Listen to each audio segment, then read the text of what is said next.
The Galactic Council chambers fell silent as the transmission began. 300 species, representing every corner of the known galaxy, watched their holographic displays flicker to life.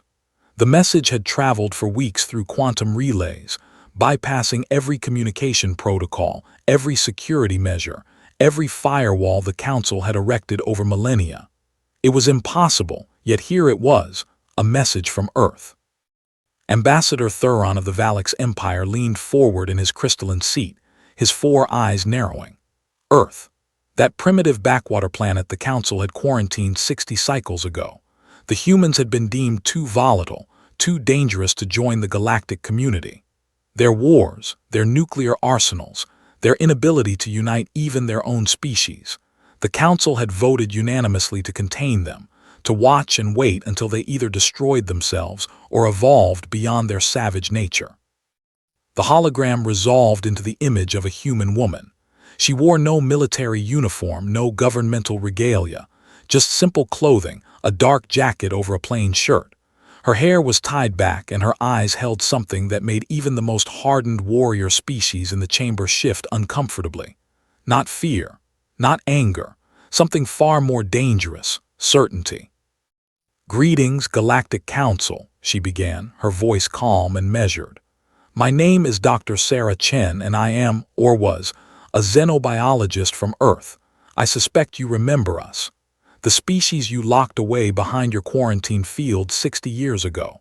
The species you deemed too primitive, too violent to join your enlightened civilization." Murmurs rippled through the chamber. Counselor Vex of the Drone Collective gestured with one of its many appendages. "How did this transmission bypass our security?" "I think that's rather the point," whispered Ambassador Krell, the reptilian diplomat from Sorrow's Prime. Dr. Chen continued as if she could hear them.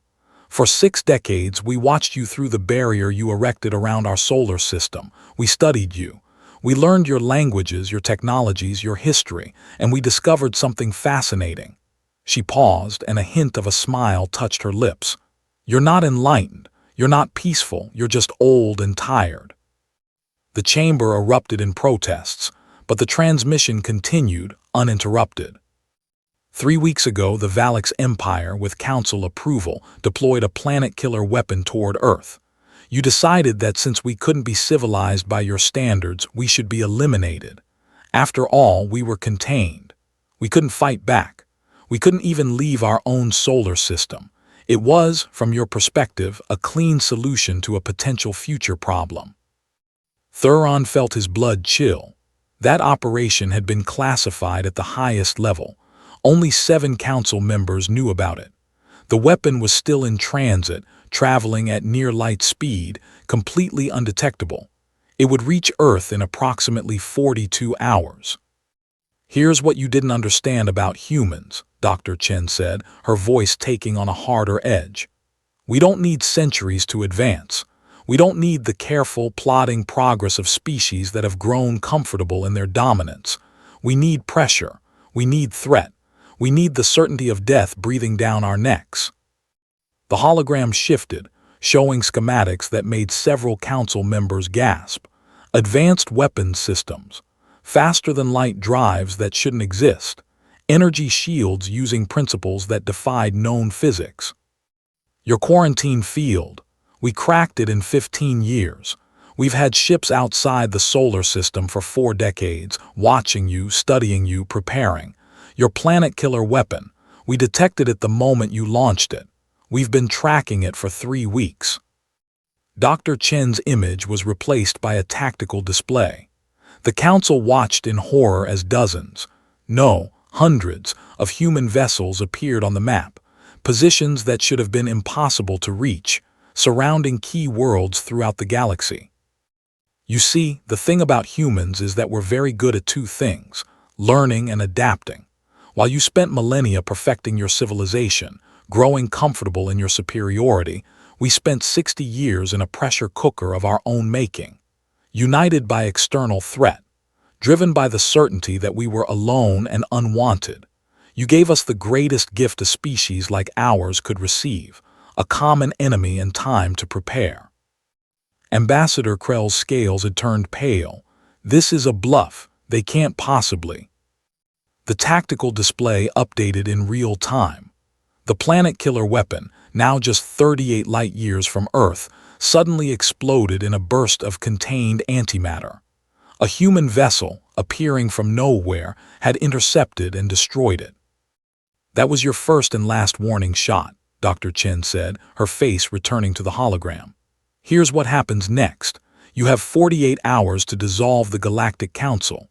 Every species will return to their homeworlds. You will destroy all weapons of mass destruction. You will open all scientific and technological databases to public access. You will agree to a new galactic charter, one written with human oversight."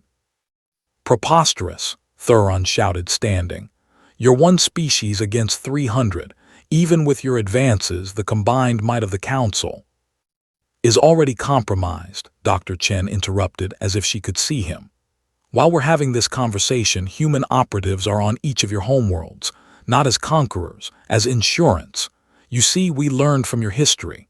We studied every war, every conflict, every rise and fall of every empire in this galaxy. We know your weaknesses, your dependencies, your fatal flaws." The tactical display expanded, showing intricate networks of trade routes, resource dependencies, political alliances. Then, one by one, critical nodes began flashing red. "Your food supplies run through 17 key agricultural worlds. Your fuel comes from 3 nebula refineries. Your communication network relies on 4 quantum hub stations. Your military coordination depends on a central command structure that hasn't been updated in 600 years. All of it is currently under human control, not through violence, not through invasion. Through precision, planning, and the simple fact that we've been inside your systems for 40 years, and you never noticed." Silence, absolute crushing silence in the council chambers. "You asked yourselves if humans were too violent to join the galaxy," Dr. Chen said softly. "You were asking the wrong question. You should have asked if you could afford to make us your enemy. The answer, I'm afraid, is no." Counselor Vex's drones buzzed in agitation. "If you have such power, why negotiate at all? Why not simply take control?" "Because," Dr. Chen replied, "despite what you believe about us, we don't want to rule. We want partnership. We want the galaxy you promised but never delivered, one where species work together, where knowledge is shared, where the strong don't simply eliminate the weak for convenience. We want the civilization you claim to be but abandoned millennia ago in favor of comfort and stagnation." The hologram zoomed in on her face. Her eyes, humans called them windows to the soul, held an intensity that transcended species. "You tried to sign our death warrant. Instead, you signed your own extinction, not of your species but of your way of life. The old council dies today. Something new begins tomorrow. You can fight it, and we will respond with overwhelming force. Or you can accept it and discover that humans make much better allies than enemies." The transmission began to fade. Dr. Chen's final words echoed through the chamber. "You have 48 hours. Choose wisely. Choose survival. Oh, and one more thing. Next time you encounter a species locked behind a quarantine field, remember this moment. Remember that pressure creates diamonds and isolation breeds innovation. You didn't contain humanity. You forged us into exactly what we needed to become. For that, I suppose we should thank you." The hologram disappeared, leaving 300 species sitting in stunned silence, each representative looking at their personal displays, seeing confirmation codes, security breaches, human vessels in positions they shouldn't hold, all the evidence that everything Dr. Chen had said was true. Ambassador Thuron slowly sat down, his crystalline structure dimming. "What have we done?" Counselor Vex's collective voice was hollow. "We assumed that youth meant weakness, that violence meant primitive, that containing them made them harmless." Ambassador Krell's laugh was bitter. "We gave them time, we gave them motivation, we gave them unity, and now we give them the galaxy or they take it by force. Some choice." The vote took 17 minutes. The Galactic Council, for the first time in its 3 million-year history, voted to dissolve itself. Humanity's message had been received, understood, and answered. Earth's last message to the galaxy hadn't been a plea for mercy or a declaration of war. It had been a simple truth: underestimate humanity at your extinction. And the galaxy would never make that mistake again.